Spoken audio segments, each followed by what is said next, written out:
What? No. Now we're doing it. Here we go.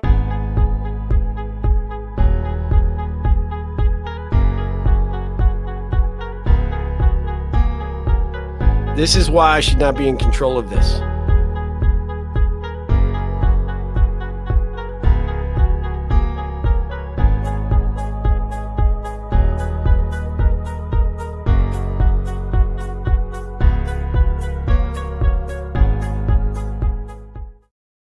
Hey guys, welcome to another edition of Conversations with Asha and Steve. I am Steve Harper, and with me as always is the star of the show, Dr. Asha Prasad.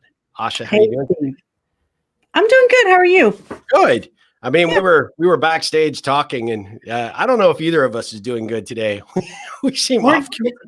No, we're kind of off. I'm just going to tell you, we're kind of off. But I mean, aren't we always, to be honest? I mean, pretty much. I mean, I think that's our normal. Yeah. That's okay.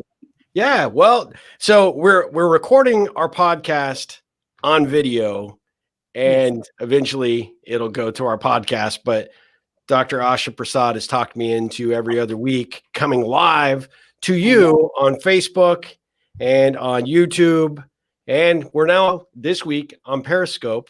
Okay. So yeah, we're coming up in the world. Cool. LinkedIn still does not consider us a valid show. Oh, really? We are not valid. We have not been validated. I actually think you need to submit us because they probably like you. They don't like me, right? So, you know. I wonder, Steve, do you still get confused with the Canadian Prime Minister? Do you still get confused with him? No, that guy's an idiot. No, why would I get confused with him? Just the name. No other reason. Oh yeah. Well, in that case, yeah, maybe. And I could be blacklisted on LinkedIn because of that. They're like, we're not going to approve this Canadian. Nothing against Canadians. I love Canadians. Yes, we all love Canadians.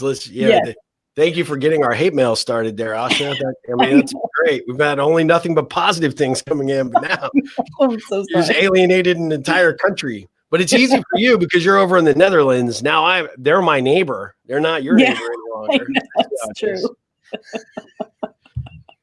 But yeah, that's actually a valid point. Yeah. I don't know if they are, I don't know, really. I know my friend Donna Carlin has such fun with that because she tells people she's good friends with Stephen Harper, but the cool one. So she may be on here today. I don't know. We'll have to see.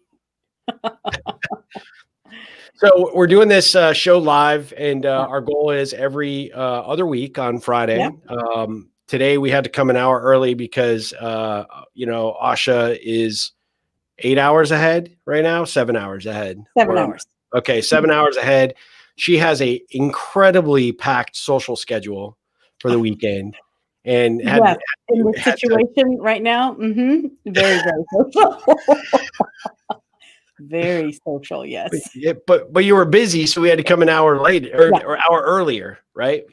Yeah, you know what, Steve? Today has been one of those days that I have just had meeting after meeting after meeting after meeting. It's the day that I'm not in the practices, so I can get a lot of other things done. But it's just been one of those things. So I appreciate you being able to start an hour earlier. Of course. I know you've been a really busy bee lately. You want to share with everybody one of the many things that you've been working on?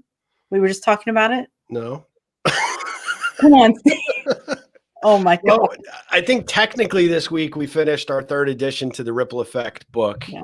And so we have quietly been working on it over the last several months. And literally, if you ask my editor, we've been working on it for years, but I finally got my crap together and got my part of what I needed to get done. And then he had to make what I said make sense. So it's always good if you're going to write a book to have a good editor. And I've got a great one in Mark Schwartz. Asha and I have both used him to produce our books. Asha's writing another book. I am not that smart, so I'm just going to continue to add to my book and bring a third edition out. But yeah, that's I know you're working on a book right now. I've just completed this. I'm actually literally committing to start this next book that I'm going to write that is separate from the Ripple. And believe it or not, I've actually been starting to work on some some fiction stuff that I want to write as well. Very And cool. so hopefully I'm going to, over the next year, have as many books out as humanly possible. Is that your goal? That's no, awesome. Not really. But I'm saying it in the event that it became true, that maybe it would happen. Unlike you, I'm just not that creative. So you are, Steve. You are. You know what? It's an interesting thing, because I think that definitely the whole process of writing a book, I mean, we've both been through it several times now. And it's one of those things that you just, this has been my experience of it. It's like you get this real creative phase, and then all of a sudden you kind of stall and you're like, I actually don't have anything to say at all.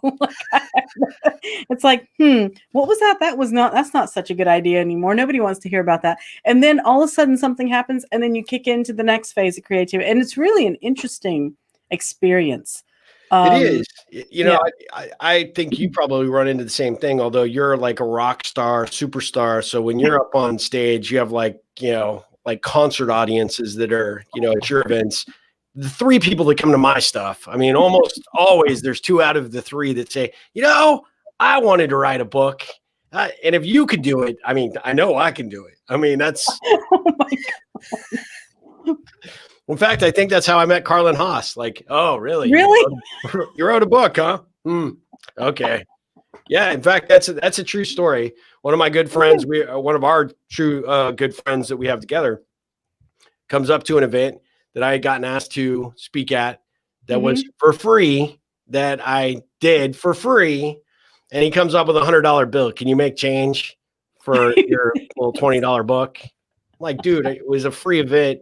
People didn't pay to come here. I didn't even think anybody was going to buy a book. I brought 2.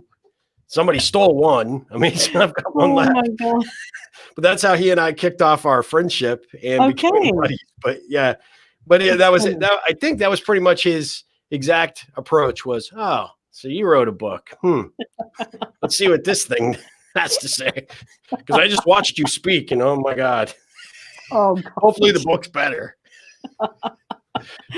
Oh, Steve. I'm totally kidding. Well, not really. He did do that. Yeah, he's evil. But you do get people that come up to you from time to time and say, look, I've always thought about writing a book. And for you, I know you and I've talked about it. It was a pretty cathartic experience for me. It's been a pretty cathartic experience. And I'm super passionate about the subject matter of the Ripple, and I kid about it being a 3rd edition, but I brought the book out originally in 2005. Then I brought a 2nd edition out in late 10. And then we kind of let it sit. And actually the 2nd edition did so much better than the 1st edition for a variety of reasons. I got more comfortable in my messaging and got a lot more confident in where and what it could do in the world, which was great. And then basically before you knew it, I've had this amazing ride of 10 years of training and consulting and coaching and all this great stuff. And I kind of hit this, tipping point probably around 2017, that I realized I woke up one day and I'm like, oh my God, I need to like do some updates to this book eventually. Yeah. And here we are 3 years later and just now getting around to it. But well, hey, whenever it's the right time is when it shows up. That's basically what happens, which I think is great. Well, tell us about your upcoming book, because you're working on a project, right, with my same editor. I am, and I'm probably driving Mark crazy. You're probably the reason he was so grumpy with me. That's what I'm thinking. I'm pretty sure it is. I'm pretty sure it is.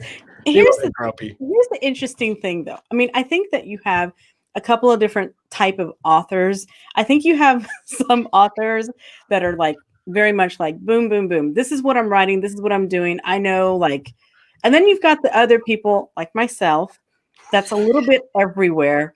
Like I'm like one of these, let's look at this holistically. Let me pull this from here and pull this from there. And it's very hard to follow my train of thought a lot of times. But Mark is patient and he's understanding, and he is very good at helping bring more clarity to my messaging. So that's good. So this book is completely different from my first one, Steve. I'm working, I'm really looking at like kind of because my first one was more about well-being and health and like the different aspects of health, like the Right. emotional, physical, mental, and spiritual. But this is more about like principles and found like the foundation of life in general and how we use these basic, these few principles that I'm going to be talking about in all aspects of our life and how it impacts us. So Nice. it's a very, very different book than the first one. So, but I'm really excited about it because it's something that over the years I've been working more and more with my clients and with patients and experiencing it myself too, growing in these ways. And I want to share that with people because these are conversations that I'm having all the time. Yeah. And Yeah. so, yeah, so we're in the process of that. So, but I'm not anywhere close to being done like you are. So it's going to take a while. Well, I mean, do you think like by this time next year it'll be out or sooner? Yeah. I Yeah. think it'll probably be sooner than that, but that's my hope. Yeah. That's my hope. It's really interesting because with this book, I actually ran into writer's block for the first time ever. Oh, wow. What I was that like? Painful. Really? It was really painful because I've never been at a loss for words. Wow. Like I know. never, and it was a you need to I'm know. just kidding. If anybody should Totally know, kidding. you know. So it was really an interesting thing. It was, but I do think that, to be honest with you, I think that the reason why, looking back on it now, I've gotten over that hurdle now, which thankfully, but is because all the stuff that's been going on this year. It like Yeah. all of a sudden I just like had a shutdown and I was just like, all right, I need to really just take a time out, take a step back, just kind of get perspective on things and it was really interesting. So now Yeah. I understand what that is. I never had that before. So Did you feel it like it was coming on, or did you just like show up every day to write and you were just like not motivated, couldn't I find the words? What caused it? yeah, I kind of felt it coming on because I don't know how to explain it. It was just one of those things that whereas a priority for me is to, create content, whether it's through my podcast or with writing a blog or writing or whatever it is. And it was like creeping up on me. It was like I was putting it off. And I thought, Mm, what is that about? And then I would sit down to write and literally nothing. mm, Nothing, nothing, nothing. So then after a couple times, and you know what, Mark really helped me accept it and just say, listen, it happens. sure. So just take a time out, take a step back, it'll come, just let it, So, but I do realize one of the things, Steve, and Mark and I talked about this, is that because of like the lockdown we had and all these things that we're not able to have the freedom Yeah. or the spontaneity, I realize now, and I'm so appreciative, traveling for me and being out and about is where my inspiration comes from. Oh, wow. And I haven't had a whole lot Yeah. of that. So Right. I've had to force it in different ways now. So been interesting. That is Yeah. interesting. Well, and it's Mhm. kind of I was curious as to whether the lockdown because of COVID had something to do with it, Mhm. because I think that for a lot of people, I think that is they're finding that struggle, right? Yeah. The people are ordinarily curious or highly creative that Yeah. find that because they're stuck in the same environments fairly consistently, and there's not a lot of Yeah. flexibility in terms of getting out and experiencing anything new relative to travel or otherwise. One Exactly. of the challenges is that you're not getting that Mhm. extended input, right? You're not getting Yeah. the I don't know, that stimulation, if you will, that can Yeah. be a problem. Yeah, So, no, it's been interesting because I think that because this situation is lasting a whole lot longer than what we expected, uh, you've got people that are still working at home that thought that they would be back in the office and everything would be okay. And I don't know about in the US, but here definitely they're still asked to work at home. And I mean, can you imagine like you just are not getting in contact with anybody? Like imagine that. That's pretty crazy. yeah, and Yeah. sometimes when you don't get that extra input, you have this tendency to get kind of on recycle, repeat Yeah. kind of approach, right? Yeah. And we've talked about it because for a lot of people, I think the daily situation, even if they are kind of opening up and you're able to go to your work or you're able to go out for dinner occasionally, it's still not the same. And there's this No. just really somewhat challenging, just mental environment that I think a lot of people are facing. Yeah. And I probably I didn't really actually put that into thought when I was actually finishing up these last little bits for this upcoming edition of my book. But I actually, I didn't recognize it till you said it, but I actually think I went through something similar. And just when you said, hey, I just kept putting it off. Yeah, I avoided it. Like, it was I almost in some instances knew that I had certain things that needed to get done at a certain period of time. Yeah. And I would get like physically sick to my stomach because I so did not want to do it. Right. Yeah. And when I did force myself, it seemed like at that point, then I was just stuck. So that was kind of interesting. What I found, I don't know what you did to kind of overcome that. Obviously engaging with Mark to get some different perspective and insight. And he sort of did the same thing for me. But the other thing that I did that I just started recognizing when those really untenable or uncomfortable feelings started to bubble up, that was when I took a step away from the laptop and I went and, found some place quiet to go just kind of, allow things to kind of wash over me. And, we've talked about meditation and sort of quieting the mind. But for me, that was pretty instrumental in helping me kind of find my balance again and kind of, resyncing with the purpose of getting it done. Right. No, you know what? For me, Steve, it was about being more outdoors. Like it was like I wanted to go to the beach, for example, but we couldn't go to the beach because they were telling people not to go because it was getting too crowded. Yeah. And so that was really, but for me, like being around water and being around. So what I did is that I just really went on these big hikes, like even more so, like really seeking to be in nature more. Oh, nice. And that was really, really helpful because I was just able to cut off all, phones, laptop, nothing. And that was what really started to help me get back into that ease and that creativity. And that's what kind of broke it open because I was just like, wow, you know what? I just need to reframe kind of things. I'm used and you know what? And I go for walks all the time and I'm outside a lot, but I needed more of it, like a lot more of it. So that was very helpful. That's pretty interesting. And certainly maybe a really telling, point for our viewers and our listeners of the podcast that when you feel that level of frustration or you feel that stuckness, that change in scenery and that environment, something that's going to help you kind of break that pattern, right, of frustration, I think is pretty key and essential. And you found it in walking. And actually, I mean, now that I think about it, I did too. There's a trail that I discovered last fall that has been around my house forever, but I always never went the direction that it went because I just kind of assumed it was a mountain bike trail and never looked. And last fall I went, and now that is like, I actually feel my body yearning to be on that trail almost daily, right? I don't get to go daily, but at the end of the day, it is the one thing that really centers me. And I've created all sorts of new content, at least in my head in these walks, taking my journal with me. And it has really stimulated that. So to your point, I mean, I think that's one of the big aspects of helping you kind of get unstuck in that capacity for sure. Yeah, I think being in nature, because I think one of the things we forget very often that we are nature.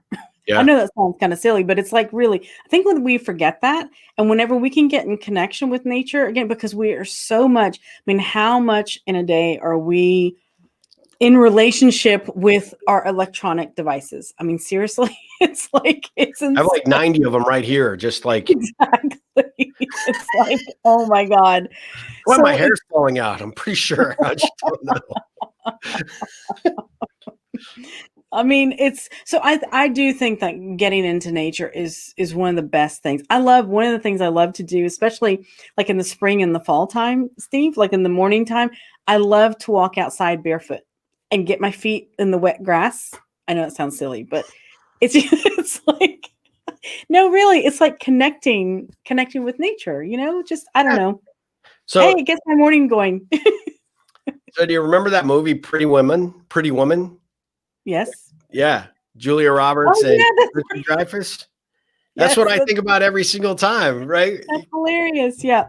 I remember the guy was like, hey, look, you're having a bad day or whatever. Walk into the grass with your bare feet. So true. I didn't even think about that. Was think that about where that. you got that inspiration? No, I used to do this as a child already, so I don't even know how long that movie's been out. But anyway, no, but that is really funny. That is funny. You were But yeah, probably like 12 when it, came out. You're such a damn kid. I'm immature. Is that what you're saying? Not in so many words. I wasn't going to say that would be It's just rude. one word, Steve. Immature. Like it's just one. Well, so for our listeners that typically tune in to listen to our podcast, we've been doing things a little bit differently Yeah. online because we found that we have these better, more engaged conversations because we have to see each other. And Yes. I can see when I'm saying something, Asha can roll her eyes, and I actually see it in real time as opposed to imagining it. But we wanted to, we got to this call today because we were like, hey, what are we going to talk about? We didn't really have a real strong topic. One of the things that I know that we've both been asked is about the writing process. And so that's kind of why we wanted to dive into this today, because a lot of people have asked us about the process of writing a book, or I think everybody, and I don't remember, somebody famous, but I don't want to misquote, had said everyone has at least one book in them. And people Mm-hmm. ask me all the time, why did you want to write a book? And one of the things that I have kind of always sort of gravitated to is that at minimum, it's a legacy thing for an individual that writes a book, right? You get added to the Library of Congress, which anybody, theoretically hundreds of years from now can look you up. Yeah. And you've got written word out there that people can enjoy at a library or potentially online or through whatever online contraptions there may be, years from now. But it really, to me, it always signifies you had something that you felt strongly enough that you had to share with someone other than yourself. And so whether it's fiction or nonfiction, the writing process, to get that book, it's a monumental task to get a book out. It is. People think it's, super easy. And I've got people that I know that put together these little crappy little airplane books, and, they're pulling them out once a year with a different element of the same thing they covered in their last. They do it purely for sales mechanisms and opportunities to open doors. And I don't think they quite truly appreciate the process that goes into that writing and all the heavy lifting and work that needs to be done to have a significant piece of work produced at the end. And I know for your book, it was a long time coming, right? Your first book, but it was such a labor of love, even in the times where we run into those conflicts of, writer's block or whatever. The fact that you still want to deliver this thing, it's like, you're birthing this concept or this idea into the world. And it's pretty powerful, right? If you think about it, I mean, there's a lot of books that get published every year, not a lot of books that are successful or would be deemed, successes, in a grand scale. But for both you and I, the number of people that have purchased our books, the people that it finds its way into their hands, and the lives that it's changed because of it, it's a pretty humbling experience, right? It is, because you know what, Steve, it's one thing, like, for example, we can talk to each other and we can share our stories. We can share our experiences. We can share, and we can do that one-on-one, right? Yeah. But whenever you pour your heart and soul into a book and collect all your knowledge, your experiences, and put it into that labor of love, like as you were saying, and be able to share it with so many people, like even a lot of people you don't even know. Yeah. It is such a great feeling to be able to share that. And also, whenever you do get feedback from people, from a total stranger, it says, you know what, thank you so much for sharing that, because I was struggling with that, or this is how this helped me. I mean, it's such a great thing. And it's just, I think that it really takes things to another level of sharing with one another. You know Yeah. what I mean? And you can do it in such a way that, I don't know. I think it, and I do believe that everybody has a book in them. Yeah. Everybody. I do too. And I Everybody think has a story to tell.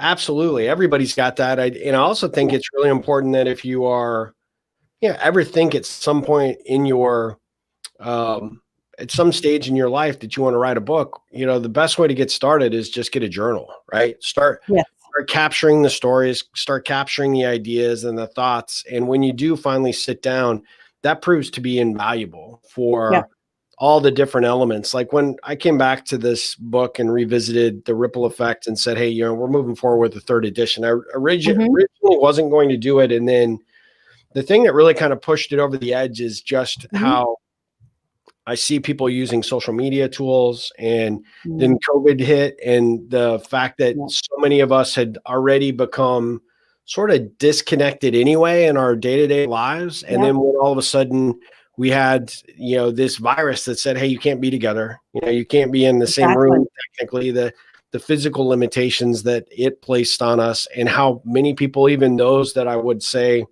aren't the most warm and fuzzy connectable kind of people, even they were dying for that. Right. So it was like the kick in the ass I kind of needed in order to kind of carry forward and say, okay, I do need this, because I believe that this situation that we're experiencing with the COVID-19 crisis is probably not the only one we'll see in our lifetime. It's unfortunate that that's the case. They call it 100-year pandemic, but at the end of the day, there's really good indications that this is likely to be something that could happen multiple times in our lifetime. Right. And that means that you'll be separated from people. You'll be separated from family in other states or countries. And the time is now, at least in my opinion, for people to step up and actually tell people how much they mean to them and why it's important, because you never know. Somebody could get sick. Somebody could run into some other life circumstances, and they may not be here. And if you don't share what you hold in your heart and your head right now, then it's, you're going to live with that regret. You don't want to do that. And I just think overall that we're probably going to be forced into these self-isolation experiences in the future. And so how to deal with that, how to stay connected, stay a part of your network, and build your relationships, even if you can't have, face-to-face physical experiences or hugs or handshakes or high fives or whatever. There's an opportunity for people to really learn about this time, about themselves, and not feel so self-isolated, even if they aren't in the same physical space together. So that was kind of my big, motivation for doing it, because I really sense that it's important and it's needed right now. And much like what you're doing with this next book that you're writing on, expanding upon those life concepts and saying, okay, not only looking at those and understanding them, but really figuring out how to put those things to work for you to define and create the life that you really want to be living, I think is so powerful and so needed. Yeah. Well, Steve, I think that it is like what you're saying. We're in like a new phase. We are in that phase. Like it's not even it. We are in it right now. And it's almost like we have to shed a lot of the old ways of doing things and actually not completely shed everything. Take some of that we can carry forward and relearn how to connect with one another, how to connect with ourselves, how to bring forth that true connection. Even though, like, for example, I mean, right now, look at how we're connecting with one another. It's a great way to be able to connect. Would I rather be across from you at a coffee place I say coffee place because here a coffee shop is something different. A place to drink coffee, of course I'd rather be there in Austin, sitting across from you talking and everything, but this is what we've got. And we have that opportunity. How can we utilize that and maximize that and still keep that true connection? And I think that's really important. I mean, because you're right, this has happened. I mean, this took us all by surprise this year. Who's to say, what's going to happen over the next 5 or 10 years? We could be dealing with this for quite some time. Yeah. So I think it's time that we kind of get acquainted with ourselves, learn more about ourselves, and be able to connect with people. That's why I think it's fantastic that you've, come out with this third edition now. I think it's fantastic timing, and people need it. Yeah. I think, like you said, getting comfortable with ourselves, I think, is kind of key. Yeah. And kind of going back to our original topic of kind of writing the book, that's one of the things that you should probably use as kind of your leap forward for inspiration. What are you learning about yourself during this process? What are you experiencing? What has surprised you during this lockdown?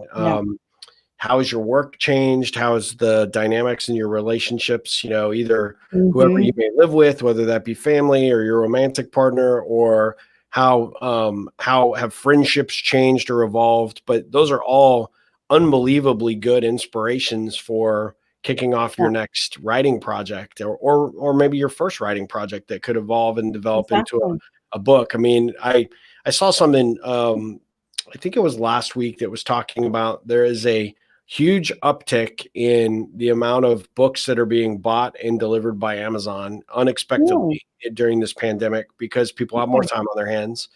But there's also this other element of how people are consuming content and information, and they're utilizing this downtime to actually make themselves better.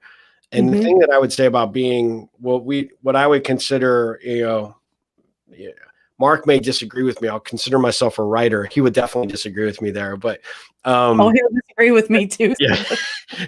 But the thing is, that process has equipped me to be better and more familiar with myself through that process, right? And I'm able to work on that element of what I'm learning and discovering, and in ways that may not necessarily translate in conversation, or may not necessarily be obvious to somebody, but all the things that, ordinarily just get locked up in here. When you start the writing process, some sort of way has a magical way of getting from the head to the paper. And that is, I think it's not only cathartic, but I think it's almost necessary for my mental health to be able to get that out, whether it be for a book or whether it just be on my journal, right?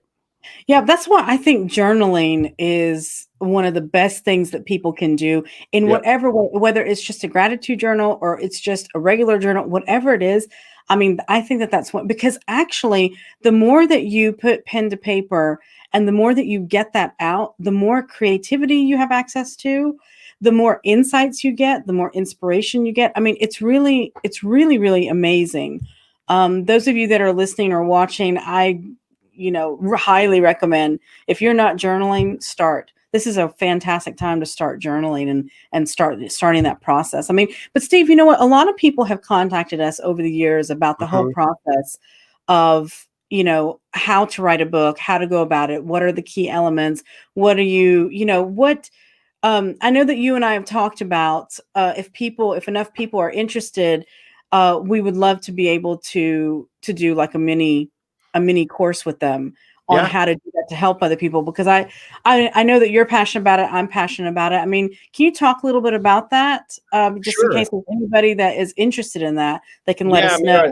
Our thought process was originally that people, the biggest thing I hear from people, and I think you are the same, is I don't even know where to start. Well, I mean, first step is just getting some element of writing about something, right? Whether that's fiction, nonfiction, whatever your topic or subject matter is.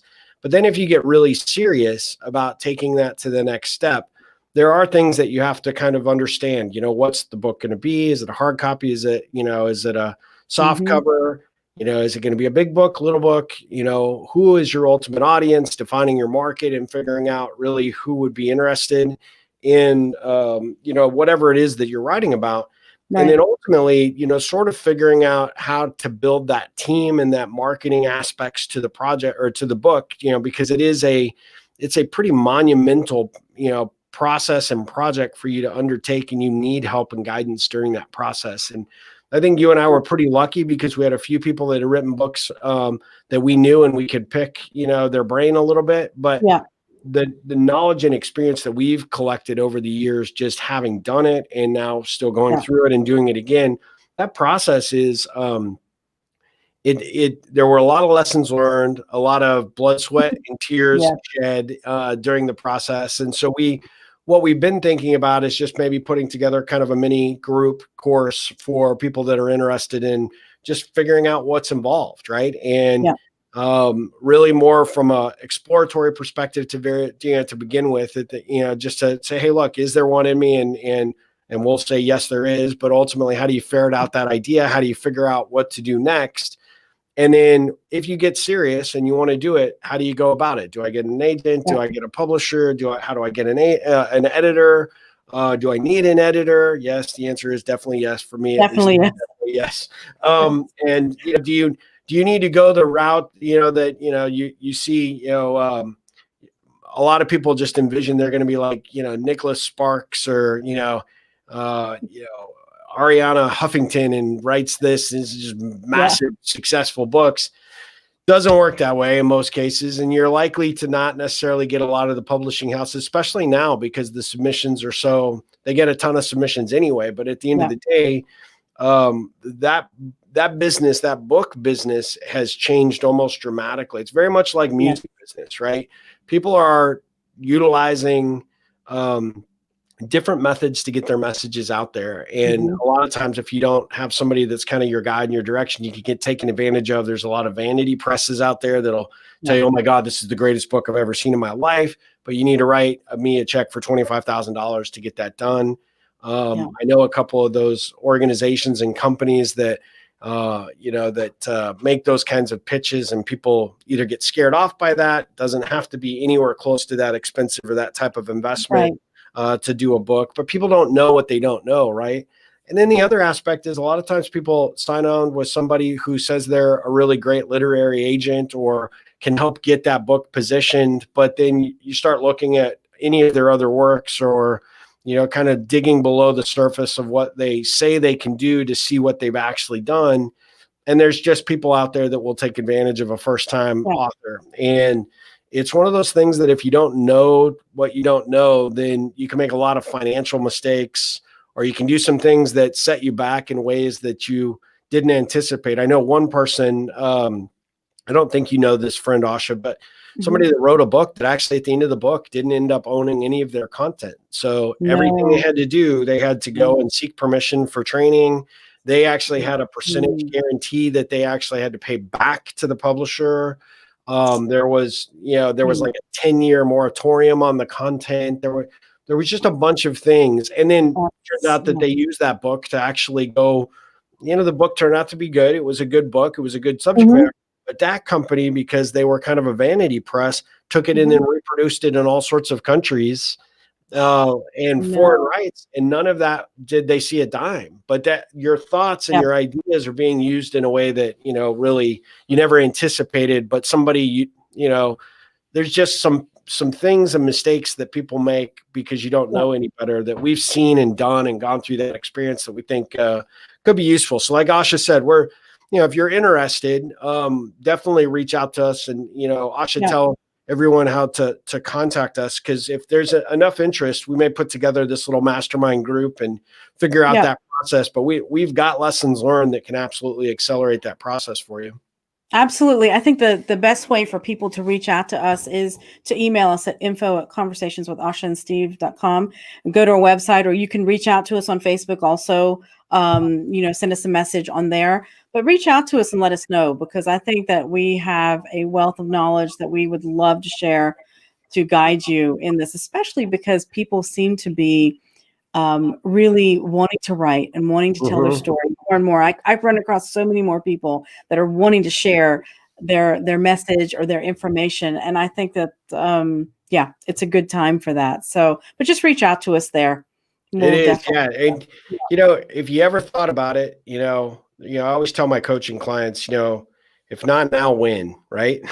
So find the courage to take a step forward. And if you think you can get it done on your own, then we highly encourage you and absolutely suggest you do it. We don't have any financial incentive. We may charge a little bit for our expertise, but for the most part, we're not trying to push you one direction or to our editor or anything like that.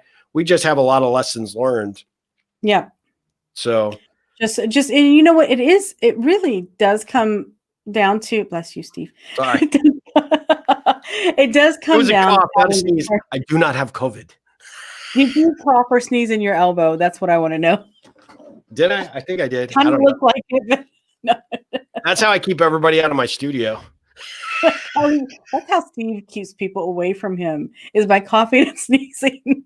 So if he does it in your neighborhood, that he's just trying to get away. No.